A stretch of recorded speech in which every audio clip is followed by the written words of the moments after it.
global uncertainty and the 2017 G20 summit brought CGTN and NDR together for a heated brainstorming in Berlin. Now, at the end of the year, Dialog with the World is bringing the debate back to Beijing. With the economic and political dynamic moving eastward, China and Germany are stepping to the forefront of the global leadership stage, offering collective wisdom and vision for this brand new era. From Berlin to Beijing, what can we offer to the rest of the world? Find out on Dialog with the World. For more than 50 years, the transatlantic partnership has been a driving force of globalization. But today, the two sides have been on loggerheads. They have diverged on everything from trade, climate change, to preserving an open international system. The current situation, however, presents a very good opportunity for the European Union and China to join hands in moving forward in the correct direction. After all, they have similar views on multilateralism in global governance. The issue is whether the two sides can overcome their differences and move forward. Above all, who will rewrite the rules when the United States decides to go on vacation? Welcome to Dialogue with the World, our special co-production with Germany's NDR. Co-hosting the show with me is Andres Sitowicz. A big welcome. Thank you so much, Ray. I really feel honored to be back on stage with you here in Beijing. You know, Andres, I like the two national flags get integrated with each other. And I like our esteemed guests and the audience. So much has happened since we met for the first time before the G20 summit in Hamburg, was it? There was the 19th Congress of the Chinese Communist Party. There was a general election in Germany, and we still have no government. So much but to talk we have about. ushered in a new era about socialism with Chinese characteristics, and above all, the issue of Xi Jinping thought. But let me introduce the Chinese guest speakers on this side. Charles Liu, founding chairman of How Capital, and Professor Huang Jing. He's also, by the way, Richard von Weizsäcker Fellow of the Bosch Academy. Bosch Academy, I can come with Mercator. I've got a director of Mercator Institute for China Studies in Berlin, Sebastian Heilmann. He's also a member of the German-Chinese Dialogue Forum, which was founded by both governments. And next to him is Jörg Wuttke, who was the chairman of the EU Chamber for 3 years, just about until now. And he's a China hand, a Russia hand, and above all, the invisible hand. He's been in China for 30 years, so he's got a lot of experience. So what is the topic you're most interested in tonight? We have factors of uncertainties, but above all, first and foremost, the flashpoint in Northeast Asia, the DPRK. The question is whether we're going to have a war on the doorsteps of China. Are we going to have the gathering war clouds? Because 3 aircraft carrier strike groups converging, same time, same place, when President Xi Jinping had a telephone call, the 10th of its kind, with his American counterpart on the latest escalation of tensions in Northeast Asia. Professor Huang, what's your take? Yes, when you have a cloud, does not mean you will have a rain. So I think the war cloud is there, but I would be very surprised if there is a war for 3 reasons. Reason number 1, you can see both United States and China repeatedly, the leadership, that they want to solve the issue peacefully, unless, of course, the other side want to launch a suicidal attack. Reason number 2 is that all the international community, especially the one get involved, like South Korea, Japan, or even Russia, they say they want to solve the issue peacefully.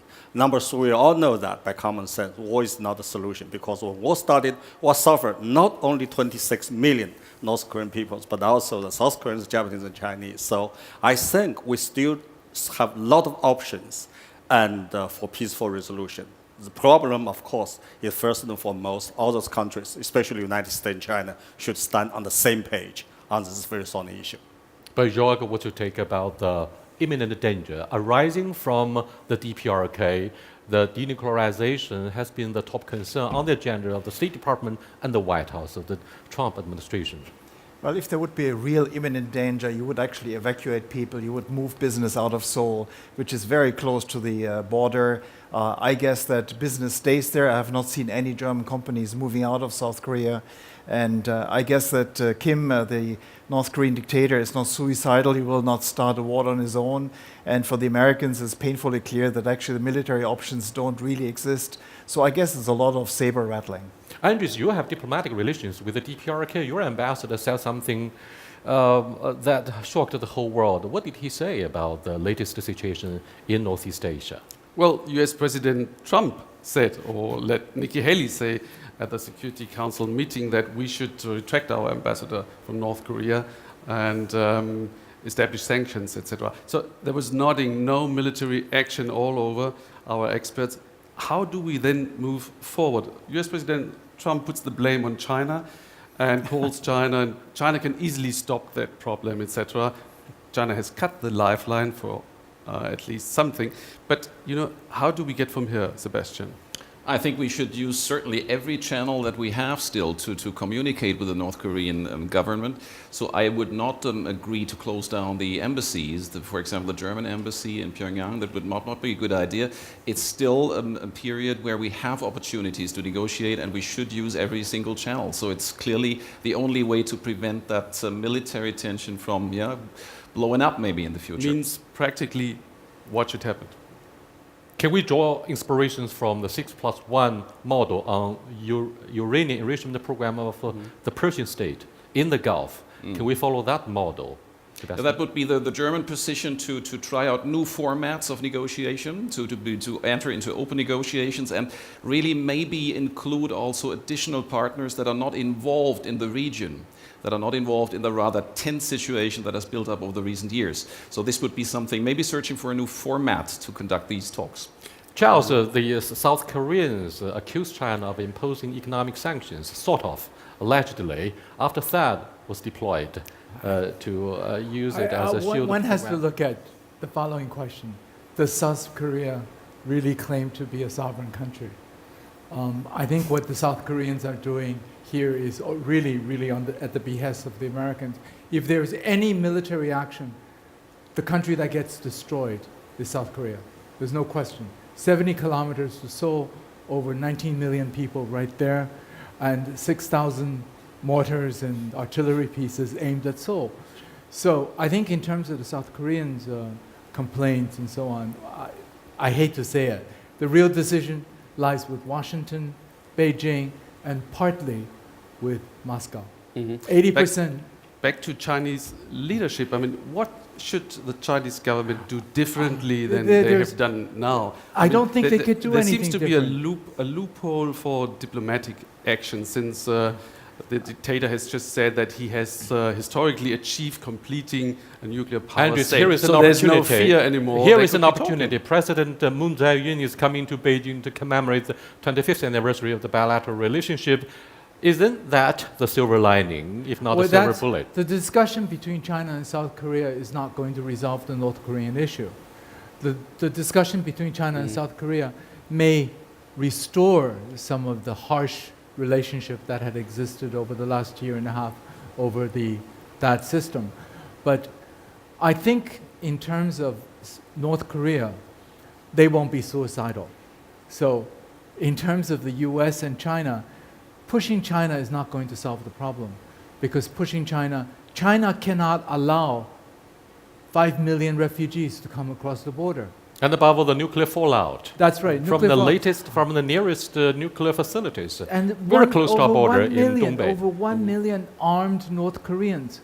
How about them coming across the border, coming across the Chinese border? So your impression, maybe, Jing, you could tell us, that US President Trump is using this as a bargaining chip to put pressure on China in other fields, like trade, for example? I think that you have three very simple facts. The first fact is that ever since the 1990s, when North Korea has a nuclear weapon system, there's one demand they want to change. That demand is they want direct dialogue with Washington, D.C., which will lead to normalization between United States and North Korea. Of course, United States always say that unless you give up that will imply that the United States are ready for talks. The second fact is that of course it's big if United States do exactly what China has done towards North Korea, the sense would be much easier. For example, China just sent a special envoy to Pyongyang Mr. Of course. Suntel from yeah, the but if Department of United States International also Relations send, of the CPC do Central exactly, Committee. does exactly what China has done, send a special envoy to Pyongyang, maybe it's easier.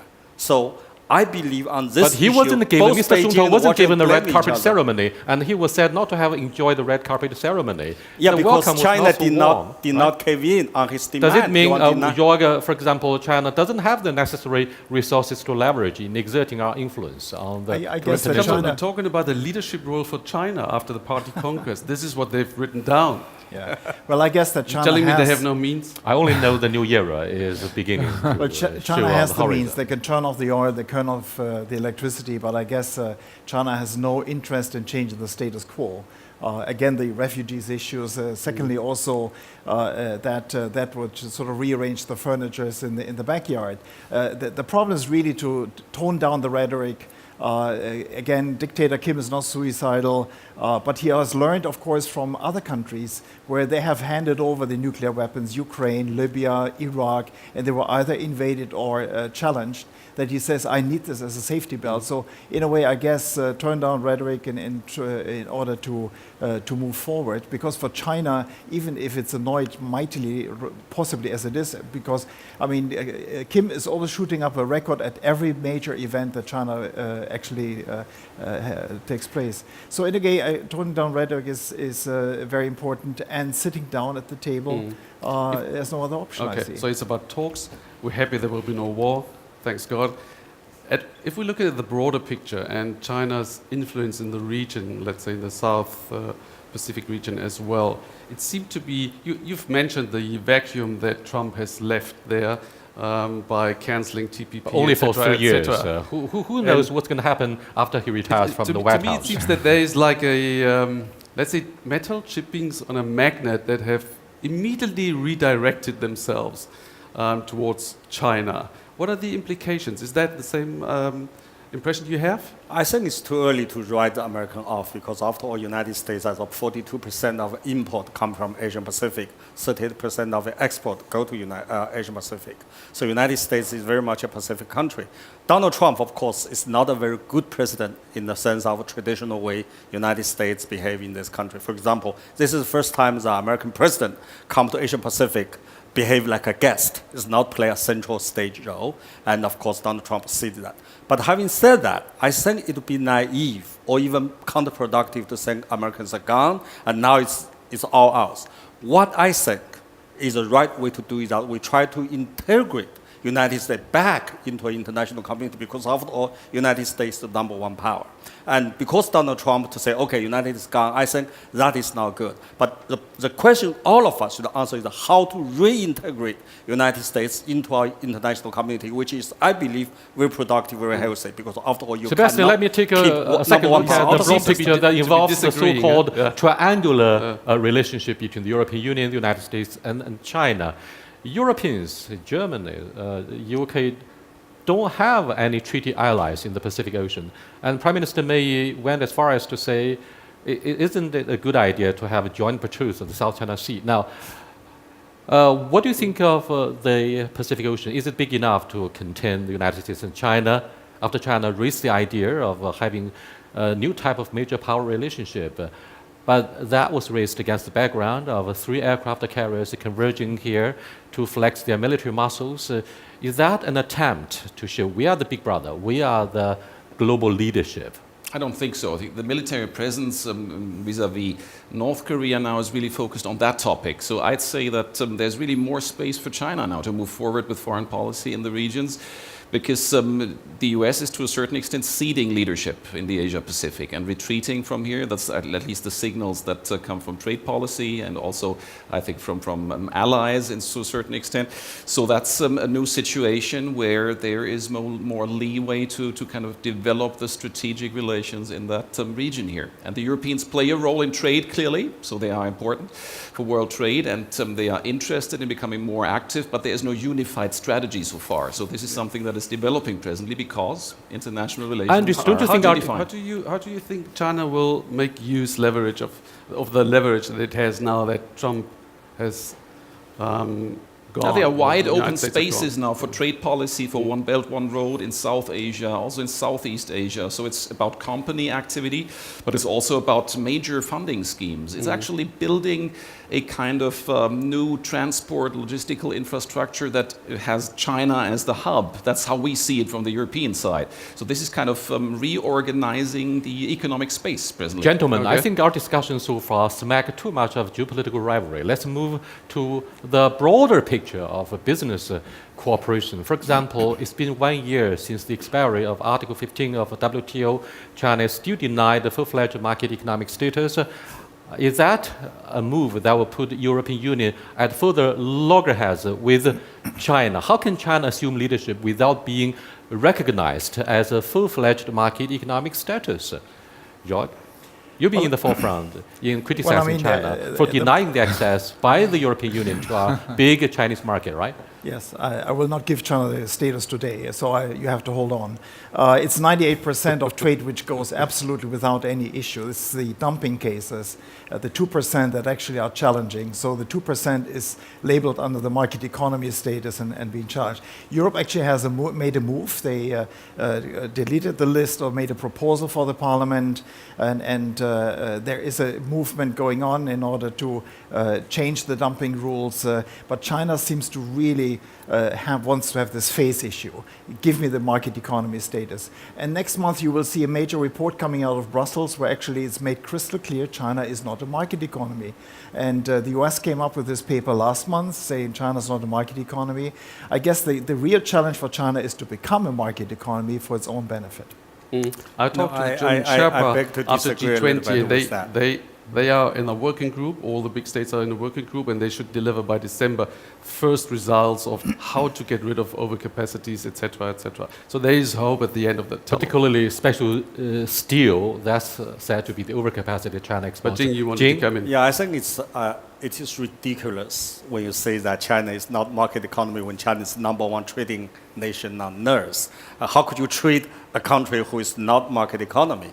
And first and foremost, otherwise, and another issue we want to talk about is that what is China's right? China's right is essentially gassed or drive by the prevalence of market economy ever since 1978, Deng Xiaoping adopted open reform. So if we look forward, not look backward, I think that not giving China market economy status is a purely politically driven move, which cannot be scrutinized by any reasonable people.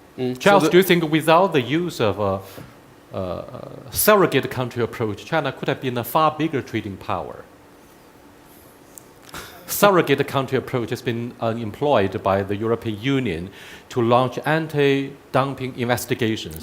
Without this, don't you think China could have been a far bigger trading power? Well, I don't think China should become an even far bigger trading power, because China really, after the 19th Party Congress, is looking more at quality than quantity.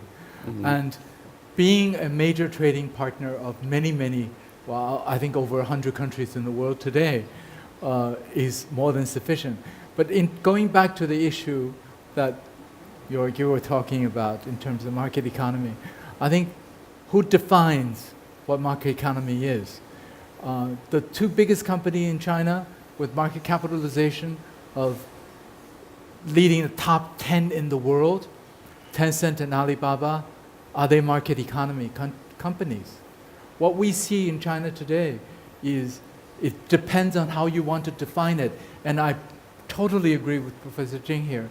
There's no question that it is used as a political pressure point with China to argue for other things or negotiate other things as bargaining chip. Would you From say the that European the perspective, result of that's it? very different, actually. I'd say the problem is bigger, because China clearly has a state-guided economy that is different from what the WTO had in mind in 1992 when it was updated last time. The problem is, and we have to work on that together, that the multilateral trade regime was not built to include the Chinese economy. So many of the rules of the game are really out of date. We really need new multilateral trade rules, and we have to build them together. We have started to rewrite rules, for example, about the special drawing rights of IMF to list RMB as one of the major reserve currencies.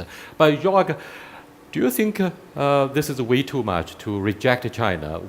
What should be done to give further recognition to China? Well, again, I mean, the Commission has made a proposal. It's going to be in front of the Parliament. They make a decision, I guess, in 2018. The label of market economy will disappear. So if you're not, or if your market economy makes no difference anymore, and the toolbox of looking into dumping cases will be done differently. I guess that takes the heat out of the discussion. But again, I mean, China wants to have something that Japan or America or Europe basically do not give to China because it doesn't fulfill most of the criteria that we define the market economy. Free play of prices, free play of movements of people and everything. So in a way, it is futile to discuss it. China has taken Europe in the WTO, which is a legitimate way, has basically asked for a case that will be decided now in here 2 is a years. question for both sides. let me But just- it's one okay. sensitive issue about the presence of party cells in German companies. There was the latest uproar in the media from Germany and the business community of Germans that there shouldn't be any party branches in the German companies. You have lodged a strong-worded protest. Does that have anything to do with the status of market economy? Let's start from Jing. Do you want to defend the Chinese position? No, I'm not in the position to defend China's position. I'm a scholar. I would like to. Yeah, but Charles, go but ahead. I said, let's You look so when serious. Chinese company go You to look so Germany serious. or go to United You're States, gonna the first thing punch they have the to do Germans, is right? follow the local laws, respect the constitution of Germany or respect constitution of the United States. We have to understand, Chinese Communist Party has a unique position or leadership position guaranteed or written into Chinese constitution. So if German company want to come to China, be treated like a Chinese citizen, then you should behave like a Chinese citizen.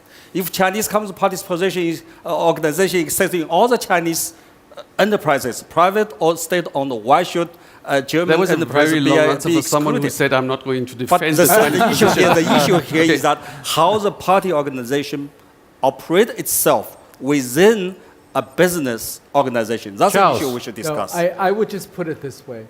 I admire my German friends for being the most conscious on privacy of individuals.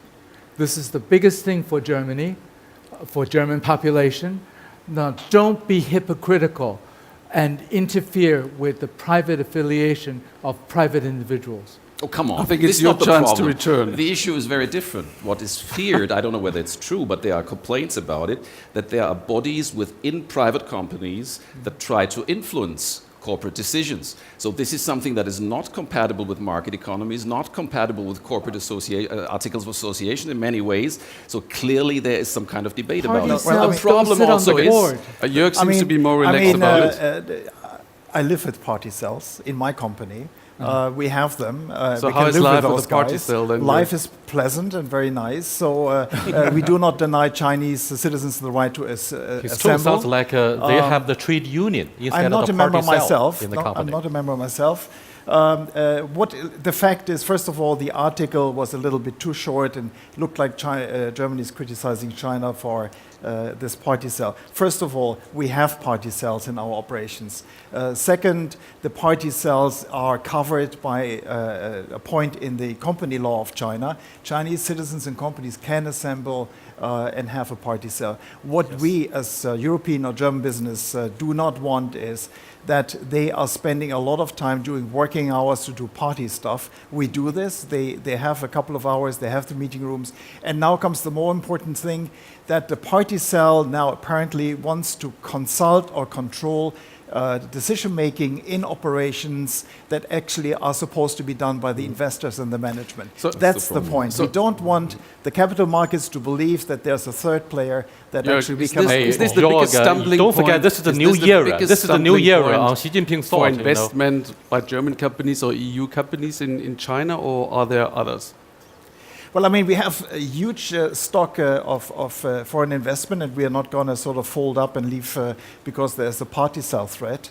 We just want the Chinese But there's talk leadership about the to cyber law, understand that cybersecurity law, that other we are points. challenged and that we have the right as investors here with employment of Chinese by the party cell decision-making process, cybersecurity. We finish with the party cell. Are there other stumbling blocks for EU companies right now, German companies to invest in China, and vice versa. I know you're coming with the other side as well. Well, I Vice mean, there are versa as stumbling well. blocks. We have every year 430 pages, 800 points, so I spare you the details there. But again, we are successful here wherever we can operate, but many of us cannot operate at all. I mean, if you look into China buying a power grid in Portugal, a port in Greece, an airport in Toulouse, we can't even think about doing any of that sort. That's the kind of thing that we are sort of lamenting about, and it shows in investment data. Investment from Europe to China goes down, and Chinese investment to Europe, luckily for us, goes up. So a little bit of balance and equilibrium would be actually going a long way. In this broad context of party sales in overseas companies, let me ask a question about the role Dear Spielberg, one of the most famous and prestigious journals of Germany, said recently in an article which chose the Chinese pinyin 醒来, or wake up in Chinese, as the cover headline of its recent issue. How does that reflect the sentiments? Is it more about the journalistic sensationalization, or is it about a second look on the ramifications of China's quickly ascending to the center stage? Because President Xi Jinping says China has never been so close to the center stage of world politics. We've never been so close to the realization of rejuvenizing the Chinese dream. So, Charles, 醒来, what do you think of 醒来? There's Wake up. no question that China is a different place today compared to 30 years ago. 30 years ago, China's GDP per capita was $1 more than India's. Today, it's 500% of that of India. 30 years ago, China's global manufacturing capacity was 1.3% of the world. Today, China's manufacturing capacity is Japan plus US plus half of Germany. So, given the quantitative change, you have a qualitative change too. But I think this change or this transformation or this rapidity of growth has caught everybody off guard, including China. As Berkshire Hathaway's chairman Warren Buffett said after visiting China last week or 2 weeks ago, he said, I attribute this to the system. I don't mean communist, socialist, or capitalist, because that's meaningless. It just happens to be the Chinese system where all of this worked. But because of the rapidity of change, its adaptation or integration with the rest of the world will take some time. And I think that we're in that process now. But the transformation is real. And the position of China in a global economy and global geopolitics, its change is real. Andrew, we have been halfway through. Let me discuss with you halfway through. I've just listened to you all the time. I'm a good listener. By the way, good listeners are behind us or in front of us. Let's do a simple and quick survey as to whether they regard the rise of China as more of a leadership, global leadership, or a threat. Those who think China will assume more of the global leadership, raise your hands. If you think China is more of a threat, raise your hand. First of all, do you think China will assume more of the global leadership? All of the spectators, raise your hand. You have to. We have a silent minority, right? Silent minority. Those who think China will be a mainly threat. Chinese, actually. There might be. I saw German. There's another one. There is We might come back to him and ask him later why. truth in the hands of the minority sometimes. But you know, leadership comes with duties. It's not only about rights, it's also about duties. And when you talk about the US leaving the stage, who is doing the policing in the future? Jing, do you think China will take over more of these duties? Maybe No, I Jing don't and think Sebastian? China is really ready to play a leadership role, even though China is moving into that direction. But I want to go back to the wake up thing because I think that's a very important issue. I think wake up goes to mutual. Not only Chinese have been waking up, but the world is also waking up about the rise in China. And the world is more surprised than the Chinese. So the wake up, I think the guy, whoever wrote that article with due respect, he got the wrong word. He said, we are waking up about China's rise. This goes to leadership. Yes, if the world is waking up for China, which is quite different from the kind of country they understand, then how do you treat a rise in China? If you cannot address this question, you cannot address the leadership role because China is quite different. China is not ready, Sebastian. There clearly it's is in a the plan by. There clearly is a CCP. leadership role building up. I would say it's really a very proactive foreign policy that we see presently. So it's about peacekeeping forces that are actually Chinese, the People's Liberation Army is present in many, many places that most people don't know about actually. So it's really it's very positive contribution, I'd say, to keeping peace in places that are really chaotic. That's one thing.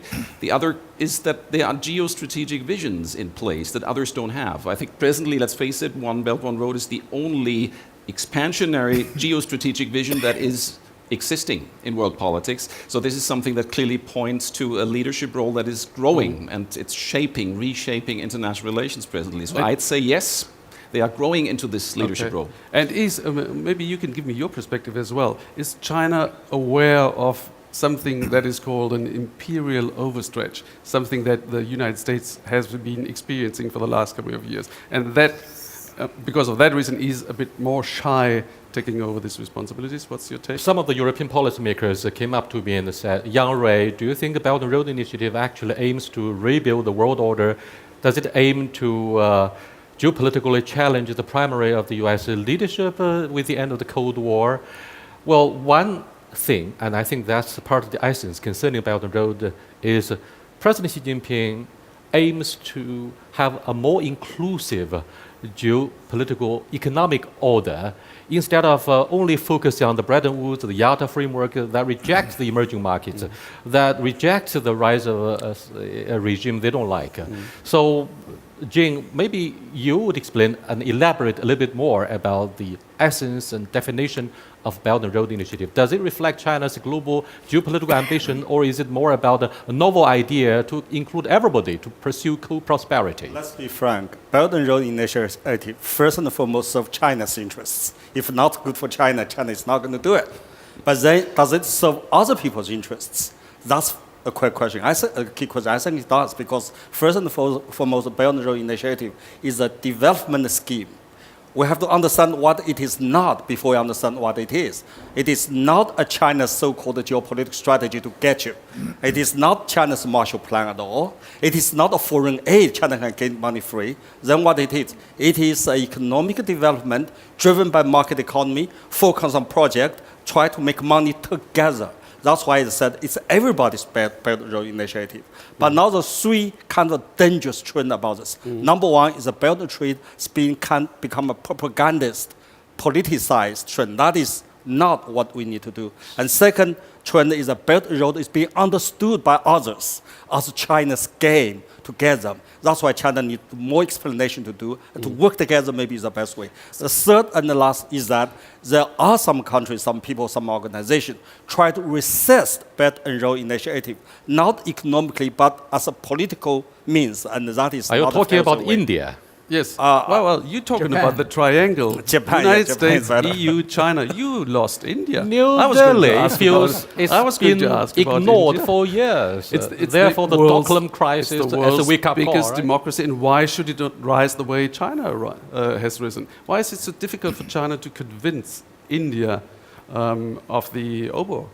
Oh, there are many factors at work. I think one is that there's a traditional historical rivalry that we see that's clearly two big powers that have a claim to have influence in the region. So that's something that that doesn't go together well. The other thing is presently that clearly from the Indian perspective, they feel that China is expanding its influence, so they have to do something about it. Especially Pakistan is a very tricky issue, you know that.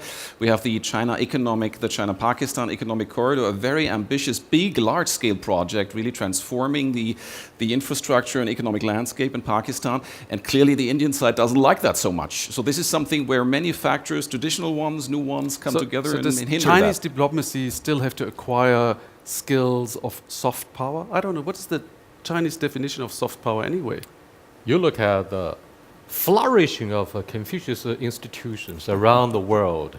That's a major effort to project China's soft power. Okay. But let me ask you one should question. they elaborate You have on that? asked me many questions. Let me ask Did you I? one question. Okay. The United States boasts of hundreds of military bases scattered throughout the whole world. China has only one, newly made, in Djibouti. I'm Do you think sorry. China has any geopolitical ambition Do we have any geopolitical ambition? I mean, can China assume the No, leadership? I would answer it was your you question. who was describing to me the demise and fall of the United States. So I don't worry about them anymore. But you were portraying this picture of the rising China. So I have to look ahead for the next 30 years. So we have to balance threats, challenges, and the possibilities. Well, you adopt a we're quite forward-looking well at that. attitude. We should have a sense of history, a sense of justice, and a sense of humor. Perfect. You took this from my card. No, Just give me one more turn on soft power. Is it I would has put to it be this acquired way. again? Soft power is being promulgated all over the world through many, many different means.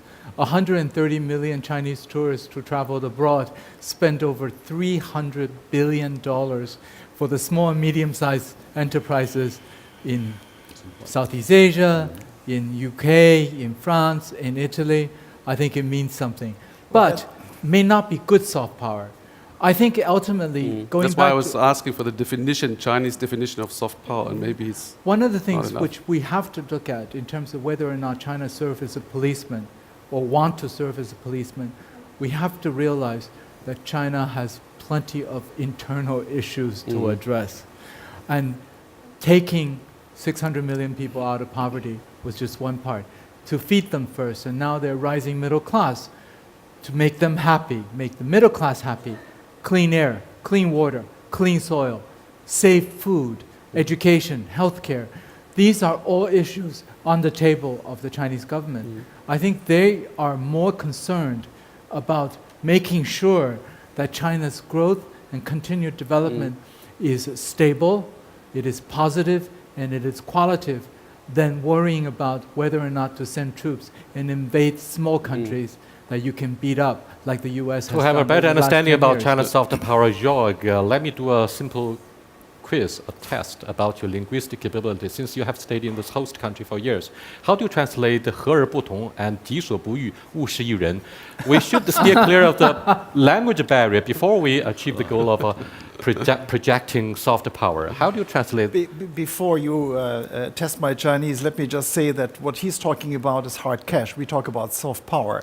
The fact that actually soft power in the US, as Joseph Nye has defined it, or as you can see it out of Korea, Korea is one of the strongest soft power nations globally because of its pop stars, soap operas, and so forth.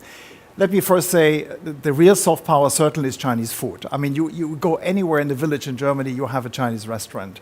This is as good as it gets. Language courses, I'm not sure that really projects that, because in our definition, in our life, we see that soft power comes from a civic society. And China has a tendency of sort of coming top down. Jörg, you are what you eat. PR. What do you think is the most important hallmark about Chinese cuisine? Is it about tasty or diversified cuisine from all parts of the world, from all parts of the country, I'm sorry? Well, in a nutshell, first of all, it's sharing. more You sit important? around, it's sharing. That's a nice atmosphere about China. You don't have your own plate. You actually all participative. I mean, this is the hope that we have for China in international politics, all sitting around round table, sharing. Second, Chinese food is not only tasty, but it also smells good, it looks good, and sometimes even it sounds good. He's very sexy about the Chinese food can the solve the world right? crisis. The lip service. Let me just, I want to know from you, Jörg, why are German companies, because you mentioned the triangle, we should get it ringing, Right. and we can't if German companies are hesitant about participating in the Belt and Roll initiative. Why are they? Well, they're not really hesitant. We simply don't get it, what this is all about. It is sort of a projection of China to go global. Is it infrastructure? Of course, we're going to be part of trains and airports and ports and so forth. At the same time, the original way, One Belt, One Road, pretty much looked a bit like one way to us, from China to Europe. What actually most of us really would like to see, it's a two-way stream, that China buys more from us, engages us more, open up more. So in a way, the projection is a good one. It's a good vision to project that China reaches out. But what we are missing is the return story of China opening up and actually engaging more. Cultural strength should be one part of China's soft power. What about the four new major innovations? High-speed railway, e-commerce, online payment, as well as sharing bicycles. Charles? Well, this is something that I have very strong feelings about. In terms of innovation in China, especially in the financial sector, in addition to high-speed rail and others, there's nothing like China. We're generations ahead. There's Generations? still a generation. Okay. they're still writing checks in America, and they're still sending checks in the mail. When our We're still building an airport in Berlin. Since about a couple of years. Yeah, but basically what we have is there is so much innovation that has taken place in China, not only in the infrastructure side, but in many other sides in terms of technologies. What Alibaba has created, what Tencent has created, are just absolutely phenomenal. No, that's deeply impressive, no doubt. That's part of the Xinglai story that was brought out by the Spiegel. I mean, this means that China is now a technological innovation power that people must take seriously, and most, to be frank, in the West don't get it yet. And that's bad. Sebastian, does it mean that China is likely to have the corner overtaking with the help of a digital technology in the fast lane of the 21st century? Does it mean that we're going to surpass the United States more quickly than we have expected? I think there's quite a chance that this will happen. Yes, in the field of artificial intelligence, for example, that is seen as a meta technology for the future, I'd say that China is well positioned to really speed up there and to be faster than others in developing this major leading technology of the future. But so we must be aware of it. We must be aware of it. There is one major stumbling point, and I've heard that quite often Germans, when you talk about Industry 4.0. You have the best automobiles. You always talk about the stumbling blocks. What do you mean? I need challenges. Multiple challenges. Electric vehicles. I mean, to actually get it done, you need a free. Can you lose the Chinese market since you rely so heavily on automobiles? A free What internet, about the electric vehicles? You need cybersecurity, etc. And I think that there's a clash in China because how can you work in the digital world as a large company if you have restricted access, etc., etc. The cybersecurity law is actually a point of many complaints presently because we don't know how it is being implemented. There are many unclarified definition sections in the law so far, but there's many worries about creating a kind of national Chinese Internet of Things that is demarcated at the borders, so not open to the data flows that are necessary for Industry 4.0 or smart manufacturing in the future. So there are real worries. So now it depends really, and this is something that people observe very closely, how this cybersecurity law is being implemented in the next few years. It largely depends on interpretations. For example, the use of Tibetan flag for a purely sports event, I mean, that threatens to violate our sort of security outlook concerning the future of Tibet. Jing, what do you want to say about this sensitive issue between Germany and China? That's the latest law. I think that's the best example to say that when your political system or political value are not compatible with each other, you have this kind of clash. For example, you cannot imagine if German soccer team or football team can come to China and China will raise up some flag about Nazis or something like that. But for China, Tibetan issue is a sovereignty issue. But for Germany, Tibetan issue maybe is a free expression or free speech. So this kind of, not because misunderstanding, it's because a different definition of your values, different how you treat your values that have been violated. So in that regard, if as a Chinese, I think the Chinese football did the right thing. Because when you raise a kind of that flag in the soccer ball, you bring politics into a game, and that politics hurt the kind of very values, the core of the Chinese value system. Of course, they should stand up and go away. But from Germany's perspective, what's wrong? It's such a big stadium, and some people put up flags, and there's no one can control in a democratic society. Why you make such a big deal? So I think to solve this issue, the only way is communication, to better understand each other. And by the way, I want to go back to innovation. Innovation actually is a game of mind. Innovation, simply put, is to do unthinkable. 10 years ago, even 5 years ago, it is unthinkable we can do business without cash. It is unthinkable we can just pick up a bicycle on the street and use your cell phone to market, you drive it away. It's unthinkable you can share a car, but now it's all done. In that regard, I think in the past few years, at least in the past few years, Chinese is way ahead the rest of world innovation because China has done some unthinkables just a few years ago. It's not about technology. It's not about cash. It's to do something that just a few years ago, not your father or grandfather, just your brother, old sister, think we cannot do it, and we did it. And I think that's really true. And that is, you dare to try something people before you never tried. I think that's innovation. I think you summed up the soccer quite well. It's meaning of free expression versus sensitive But free expression has a principle. Like free expression in the West cannot tolerate terrorism or Nazism. There is an overall stated policy, that means no politics in sports. It's also debated in Germany. It's a general Are you rule in suggesting Germany as Olympic well. spirit has always been In a- politicized? Therefore, it has. sports Remember language Los should not be a Angeles, universal language. It remember should the have knee- political overtones. Remember right, the from kneeling beginning, in from the day football one of stadiums Olympic now. Games. It should not be in politics at the same time. At the same time, I wish, and I know it's an automatic reaction that you have to have when you're Chinese. What I wish is that put more energy on the training of your soccer teams than raising this issue in the public, because it will only get bigger. It will encourage people just to go to the stadium, raise a flag anyway, just to see how the Chinese react. So let's tone it down and see. But Getting it working better. Basically, And China and line? Germany do not see eye to eye about the issue of Tibet and the future of Tibet. Right? Definitely, I think we won't agree here, So but we can you agree have on a large soccer. audience. And I will not deny you a penalty at the beginning, asking people in the audience, because we've got an audience here, and they can also ask questions. And I think it's time for you to start. Take questions from the audience here. I have a lawyer friend who is a Dutch working for a Chinese law firm in Hague, Netherlands. And when I asked him what's the biggest challenge for Chinese companies going to EU, and he told me, don't treat EU as a whole. Treat it as different single countries, because each country has different rules, laws, and legal framework and else. So I want to know what's your take on that. A further question is about the most recent deal signed between President Xi and Donald Trump. Even it is as high as like $250 billion. I noticed that most of them are only in the natural resources or the trade deals. It's just a very low level compared to what you discussed about innovation, high tech.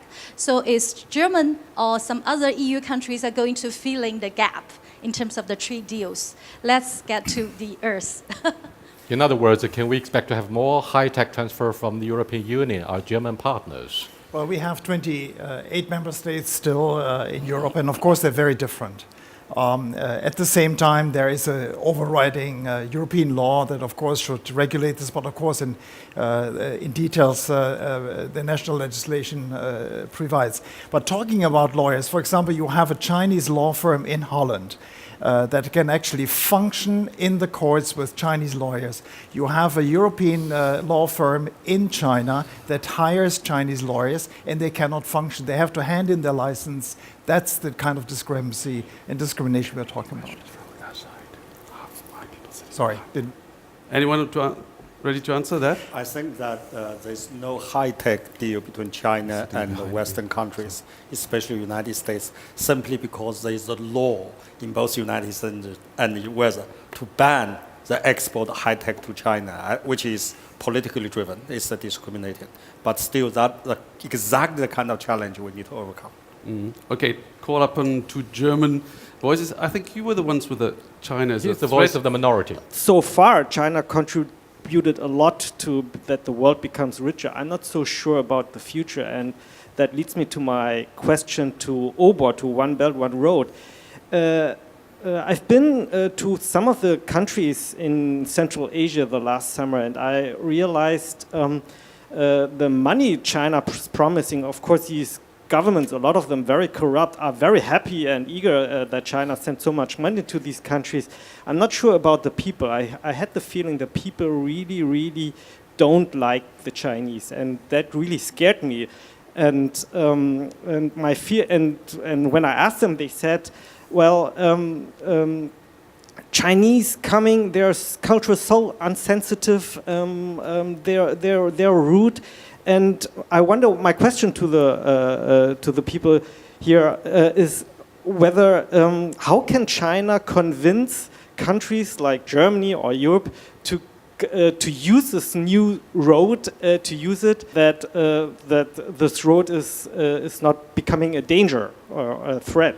Okay, the Europeans and the Germans should help China. It's about collaboration. It must become a collaborative game, so it's not enough that Chinese investors go forward. There must be more kind of bilateral deals or multilateral arrangements that safeguard that is in the interest of everybody, that the rules are transparent and so forth. In the end, what you pointed at is really the other side of soft power. It's being liked. It's being attractive.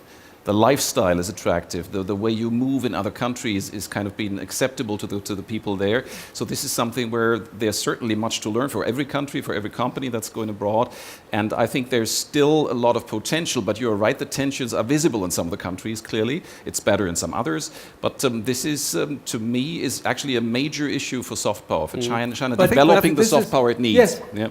But the problem is, I find, having lived in the US for 40 years, or 30 some years, Western media, until today, are not portraying China properly.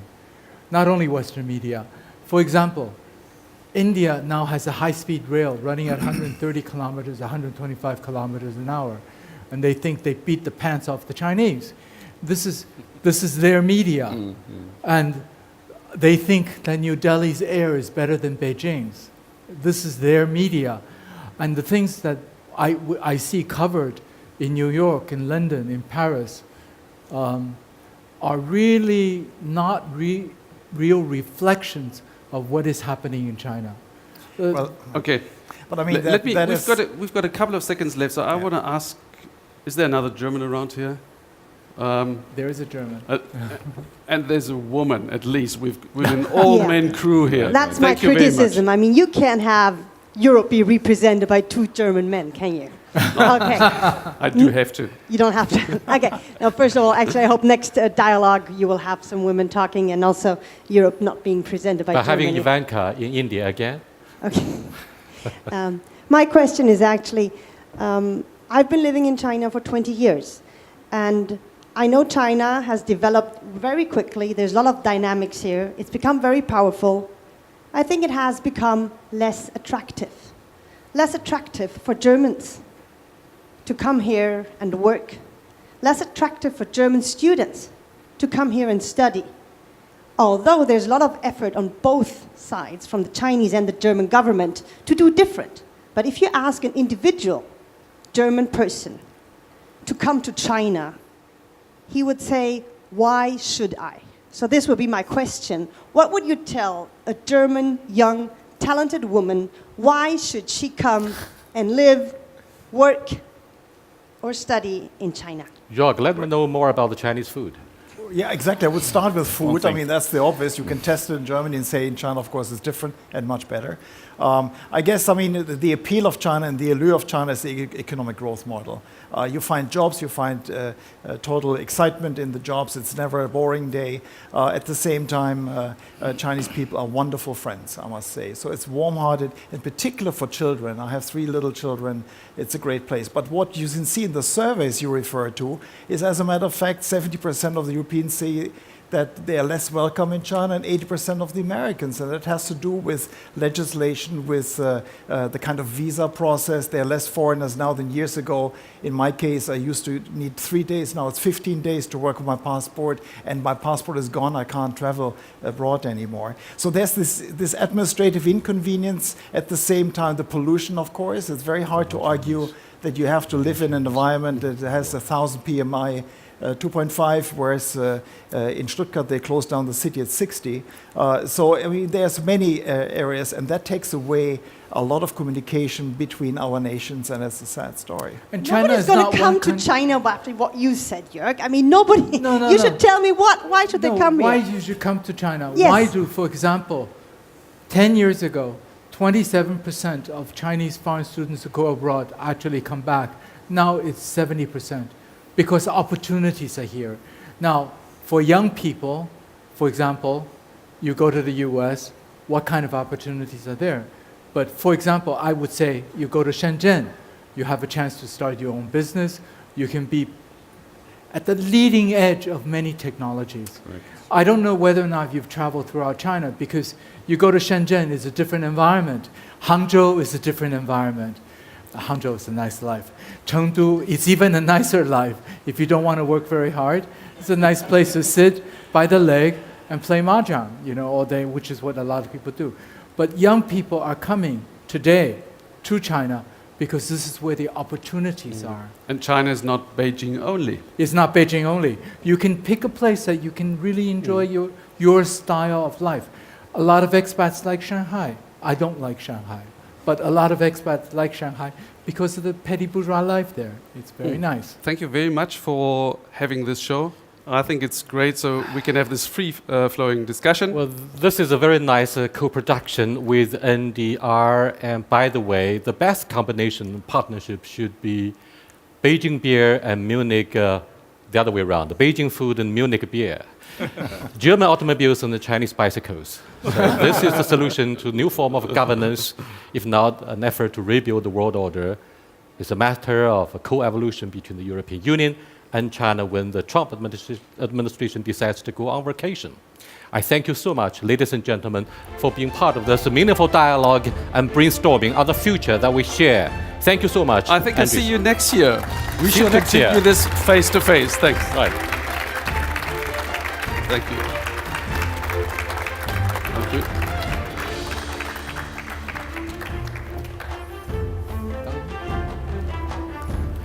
Thank you so much. So, Good job. hat auch Spaß gemacht. Thank you very much. Thank you. There was enough controversy. Charles, was a pleasure. Cheers. Fun as usual. So, Really. I enjoyed that.